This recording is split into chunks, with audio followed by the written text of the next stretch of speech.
New ব্যারাকপুরে বিদ্রোহী sporting ক্লাবের দুর্গাপুজোর খুঁটি পুজো ঘিরে উদ্দীপনা। উত্তর চব্বিশ পরগনা জেলার জনপ্রিয় দুর্গাপুজোগুলোর মধ্যে অন্যতম নিউ ব্যারাকপুরের বিদ্রোহী স্পোর্টিং ক্লাব এদিন মহা সমারোহে এবছরের দুর্গাপুজোর শুভ সূচনা করল খুঁটি পুজোর মধ্য দিয়ে।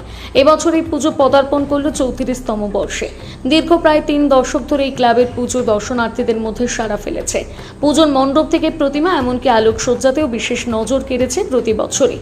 পুরোহিত মন্ত্র উচ্চারণে মহিলাদের শঙ্খ, উলুধ্বনি, ঢাক, কাশি, বাদ্যির সহকারে খুঁটি পুজো সম্পন্ন হলো। এদিনের খুঁটি পুজোর অনুষ্ঠানে উপস্থিত ছিলেন বিদ্রোহী স্পোর্টিং ক্লাবের কর্ণধার অসীম দাস, ক্লাবের সভাপতি স্বপন ঘোষ, নিতা দে সহ বিশিষ্ট ব্যক্তিরা। ক্লাব সূত্রে জানা গিয়েছে এবারও পুজোয় থাকবে বিশেষ চমক। যদি উদ্যোক্তারা এখনই সেই চমক প্রকাশ করতে নারাজ, বরাবরের মতন এবারও বিভিন্ন নজরকাড়া স্থাপত্যকে অনুকরণে মণ্ডপ নির্মাণের পরিকল্পনা রয়েছে বলে জানানো হয়। শুধু পুজো নয়, এই ক্লাবে দুর্গোৎসব জুড়ে থাকে নানান ধরনের সাংস্কৃতিক প্রতিযোগিতামূলক অনুষ্ঠান, সামাজিক কর্মসূচি এবং প্রতিযোগিতামূলক আয়োজন। উল্লেখযোগ্যভাবে এই পুজোয় মহিলাদের সক্রিয় ভূমিকা পুজোকে বিশেষ মাত্রা দেয় বলে জানিয়েছে ক্লাবের সদস্যরা।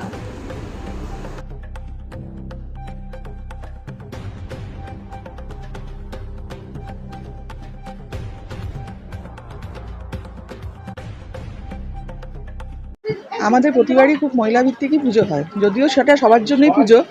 এলাকার সব ছেলে মেয়ে থেকে বয়স্ক মানুষ, প্রবীণ মানুষ সবাই আসেন এখানে, এবং বহু দূর থেকে মানুষ এখানে ঠাকুর দেখতে আসে। প্রচুর লাইন পড়ে, কিন্তু খুব সুষ্ঠুভাবে পুজোটা হয়।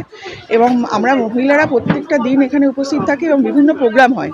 কখনো বাচ্চাদের আঁকা প্রতিযোগিতা, নাচ প্রতিযোগিতা, গান প্রতিযোগিতার মাধ্যমে এই অনুষ্ঠান, মানে পুজো অনুষ্ঠানটাও আমরা এর মাধ্যমে করে থাকি। এবং তাতে সেই দায়িত্বটা মহিলাদের থাকে।